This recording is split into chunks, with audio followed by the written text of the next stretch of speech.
Handboltinn í Þrótti hafði verið í nokkurri lægð á síðari hluta 7. áratugurins, en miðjan 8. áratuginn kom upp árgangur af öflugum leikmönnum sem áttu bæði eftir að nýtast félaginu vel í handbolta sem og fótbolta. 1980 reis handboltinn í Þrótti hæst, þegar Þróttur átti eitt besta handboltalið landsins og í raun Evrópu líka, en eftir ótrúlegan árangur varð fallið hátt.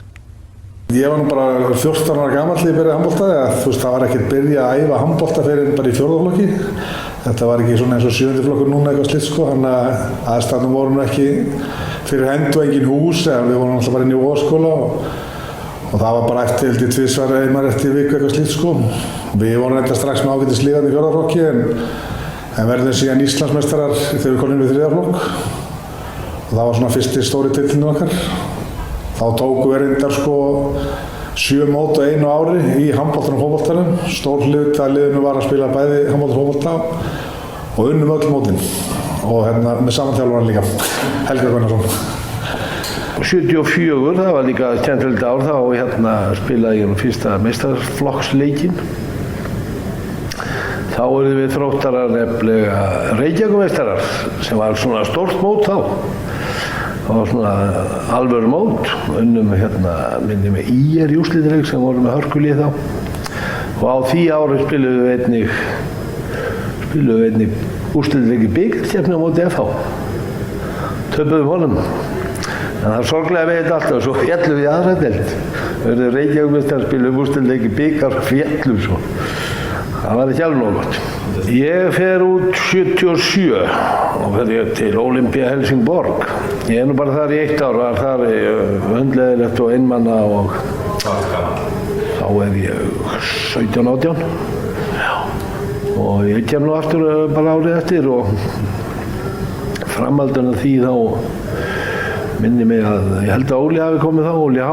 Jónsson frá Þýskalandi og þá vorum við í annar deildinni.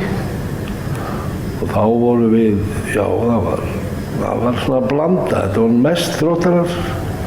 Ég og Palli og Lalli Lall og Gísli og Þormóður og Gunni Gunn gamli og Sveinlaugur og svo voru nú einhverjir ármenningar og Framari, Jens Jensson og þetta var hörkur skemmtilegt lið. Og við vinnum deildina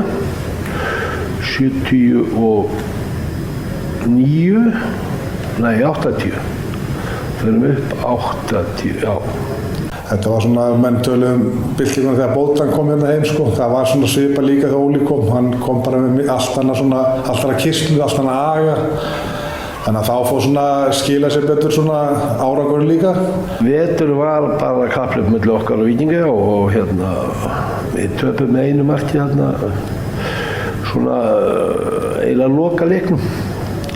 Verðum þá í öðru sæti í Íslandsmótinu og Víking var þá með 9 landsliðsmenn og Bobo Konráðsson þjálfara og í framhaldinu þá spilum við bikarúrslitið þá og í höllinni fyrir tróðfull höll og við unnum þá með einu 21-20 sem var nú alveg frægur fyrir okkur Laugardalsmenn. Svona fyrsti alvöru stóri titillinn. Og það var náttúrulega besta sem Óli hásaði fyrir leikinn. Hann sagði þetta ekki spurning hvort að við unnum, það er bara með hvað mörgum mörgum. En það var ævintýralegt vegna þess að Víkingarnir voru náttúrulega með, eins og maður kallar svona súperlið á þessum árum og við vorum náttúrulega bara underdogs í þessum leik en það gekk bara reynilega allt upp í þessum leik og menn sem voru lítið búin að sýna í vetur átti stjörnuleik og svona þannig að það varð allt til þess að við náttúrulega tókum þennan stóra titil sem var náttúrulega bara mjög eftirminnilegt. Þá var nú Óli Káir Óli sem var nú formaður handboltadeildarinnar þá og hann var ekki fúll eftir þann leik, ég lofaði því. Það var sunnudegi og fórum farið í Hollywood, en lokaði 1 og Óli bauð okkur heim og síðan daginn eftir þá náði hann í okkur í rútu alla, í vinnuna, flesta og bauð okkur í mat. Svo þetta var svona 2 daga gleði aldrei upp á þetta. Það hefði alveg mátt vera lengur.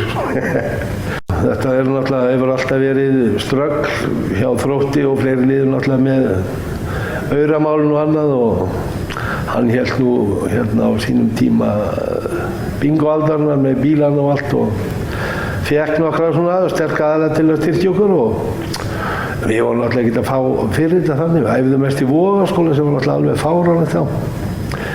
Vogaskóli var það var ekki endalínur. Það þurfti að fara inn af gaflinum ef maður var hornamaður. En við æfðum flesta daga vikunar þar. Svo fengum við höllina af og til.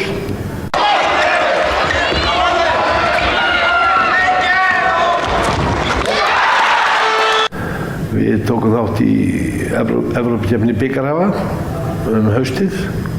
Vorum dálítið heppnir með drátt í byrjun. Fengum heima held ég, hvað heitir það nú, Sittardías, fengum Palomar og Taka frá Ítalíu. Og þeir vildi endilega spila báða leikina heima og við unnum þá örugglega. Svo held ég að við fengið Hollandsmeistarana, það var Sittardía. Það var nú hörkulið á þeim tíma og við svona rétt unnum þá. Síðan unnum við Kristjánstad frá Noregi heima held ég bara með 1 eða 2. Svo var það alveg hörkuleikur úti sem við held ég unnum 1. Og þá vorum við komnir helviti langt. Við vorum komnir bara í undanúrslit í þessari keppni og fengum þá Dukla Prag sem var stórlið á þeim tíma. Og spilaðum fyrir leikinn í höllinni og töpuðum með 2 eftir hörkuviðrygg. Svo úti vorum við komnir held í 7-8-1 og sáum að eitt möguleika. Óli kallinn okkar aðalmaður í Örninni fékk eitthvað matar ógeð og þurfti að yfirgefa völlinn í fyrri hálfleik og vorum með Óla Ben í markinu gamla sem var eins og stjarna en við töpuðum því miður með held ég 1 eða 2 mörkum. Man heldur að spila á sunnudagsmorgni klukkan 10:30. Það var mjög skrítinn tími Hann hentaði greinilega okkur ágætlega þegar við byrjum ágætlega og einu menni sem voru í húsinu voru hermenn og Dukla Prag var náttúrulega herlið En eftir svona 20 mínútur leik var komið staðan 9-3 fyrir okkur þannig að við vorum komin bara bullandi séns þarna en svona smá saman svona datt þetta upp fyrir sig og enda með heldur við tapum aftur með 2 mörkum eitthvað svoleiðis.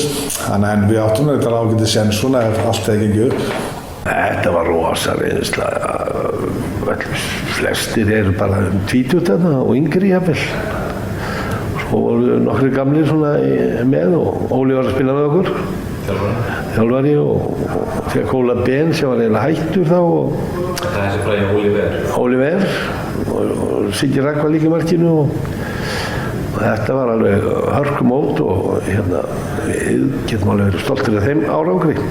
En svo náttúrulega bara fljótlega upp úr þessu fer svona aðeins að halla undan fæti Siggi fer út og það flosnar aðeins upp úr liðinu og það verður svona erfitt næstu árin og enda með endalokurum held ég 86 það var svona eiginlega búið að þá var ég farin erlendis líka og þá er svona eiginlega bara gefa menn upp öndina á að reka deildina Þessi hópur náttúrulega grunnurinn kannski úr Vogaskóla og ekkur úr Langholtsskóla voru nánast allir uppaldir í hverfinu og þróttarar og við höfum nú haldið þessi strákar sem spiluðu mikið af þessum leikjum og voru saman í gegnum yngri flokkana. Við höfum haldið hópinn og höldum hann enn í dag.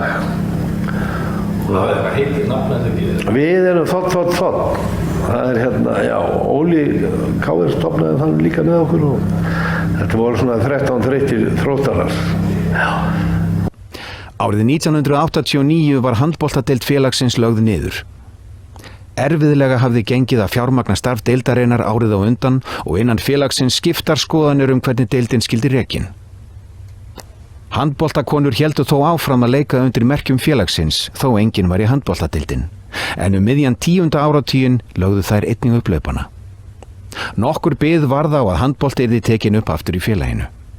Eftir langt hlé tókst meistaraflokki karla í knattspyrnu að vinna sæti sitt í efstu deild að nýju sumarið 1975. Dvölin í efstu deild var þó ekki löng að þessu sinni en bjartir tímar voru þó framundan. Þróttur átti að skipa sterkum öðrum flokki á þessum árum sem meðal annars urðu Íslandsmeistarar 1977. Kjarninn í þeim hópi átti svo eftir að bera upp í meistaraflokk næstu árin. og verðum Íslandsmeistarar og Reykjavíkurmeistarar í öðrum flokki og vinnum líka aðradeildina og þetta var svona sami hópurinn í báðum liðunum, svona megin uppistaðan og þetta var svona alvöru lið, þetta Guðmundsson við liðið þarna á þessu tíma Tjóður Guðmundsson og það var svona frábær mórall og þetta var svona, vorum að spila mikið út á land og hafa flogið í alla leiki og þetta var svona virkilega skemmtileg sumar. Það gekk líka alveg rosalega vel og frábær hópur og fullt af flottum fótboltastrákum. En svo náttúrulega förum við upp og þá náttúrulega að byrja að krunka í menn frá öðrum liðum og svona plokka í menn og við vorum náttúrulega, það var enginn okkar sem fekk krónu fyrir þetta að spila þarna og það þurfti náttúrulega lítið til þess að bjóða mönnum að fara eitthvað annað. Þannig að svona, þegar bara einn fór og svo annar og svo kannski þriðji og fjórði eftir 2-3 var svona á fljótt að svona plokka úr liðinu og það verður bara erfitt og það er erfitt að haldast svona í við það sem maður vildi gera því þetta var skemmtileg lið. Þróttur hélt sæti sínu í efstu deild 3 sumur í röð, 1978, 79 og 80, sem var lengsta samfellda dvöl félagsins í efstu deild í sögunni. Þróttur féll hins vegar sumarið 1980 en árið eftir var Ásgeir Elíasson ráðinn. Honum tókst að koma félaginu aftur upp í efstu deild í annarri tilraun sumarið 1982. Geiri sem var þekktur fyrir að vera útsjónarsamur leikmaður hafði góð áhrif á unga leikmenn Þróttar. Ég og Geiri vorum alltaf óbúslega góði vinnir og góði félagar og það var bara yndislegt því að hann var alltaf bara þannig persóna. Bæði góðu þjálfari og náttúrulega bara svo óbúslega mannlegur og skemmtilegur. Það var náttúrulega bara alveg drauma þjálfari fyrir þetta lið Það var bara segast alveg að segja. Það var bara svona besti þjálfari sem ég hef haft og með besta manneski sem ég hef kynst. Drauma maður. Sárssagnað. 82 þá erum við að fara upp úr annarri deildinni og erum að spila við FH í Kaplakrika. Ég var búinn að vera svona bekknum, svona viðlóðandi liðið og Ásgeir Elíasson var þjálfari og það eru 7 mínútur eftir og það er hornspyrna og hann skipti sér út af og ég held að það verið skyndiákvörðun og setur mig inn á og ég veit ekkert hvernig boltinn er farin í höfuð á mér og steinleikur í netinu. Og þar var einmitt þessi ágæti faðir minn hafði lagt talnusbifrið sinni fyrir ofan, það var hægt að komast inn á bílum og sitja þar í kriganum og hann Benedikt Sigurðsson fyrrverandi fréttamaður lýsir í þannig að Magnús Óskarsson borgarlögmaður hafi sérst koma niður brekkuna með vélina í fanginu þegar ég skoraði og hann var ekkert að hafa fyrir því að opna hurðina. Í seinni hálfleik var hart barist að báða bóða og ekkert gefið eftir og reynt að knýja fram sigur, gerði það Páll Ólafsson sem hefur fengið boltann og ávallt hættulegur þegar hann er komin í þessa stöðu og skott og glæsilegt mark. Páll Ólafsson var ekki aðeins lykilmaður í meistaraflokki Þróttar í knattspyrnu, heldur einnig landsliðsmaður í handbolta. Það var ekki áhættulaust eins og kom í ljós sumarið 1984. Páll Ólafsson hefur gert 4 mörk í fyrstu deild, markaheistur eins og við gátum áðan og við sáum líka áðan að hann hefur verið valinn í íslenska landsliðshópinn fyrir Ólympíuleikana í Los Angeles og það má telja næsta víst að Páll Ólafsson keppi í handknattleik á Ólympíuleikunum. Ég missa á Ólympíuleikunum 84 út af fótboltanum. Þá vorum við að spila við KR á Laugardalsvellinum og svo bara gerist eitthvað í leiknum að ég fæ stúkusendingu og er komin einn fyrir og svo allt í einu bara fer eitthvað. Þannig að ég gerði ekkert meira og all landslið vorum á landslæfingu morgun, ég fekk reyndar að sleppa við hana en all landslið var upp í stúku að horfa á leikinn. Kom að horfa á en það fór eins og það fór og ég lenti síðan í einhver nárameiðslum sem ég náði mér ekki af fyrir Ólympíuleikanum og misti þar að lenda á Ólympíuleikunum í LA. Því miður, út og það. 1 mínúta eftir það 40 sekúndur og Sverrir hörku skot og mark, 3. mark Sverris í röð.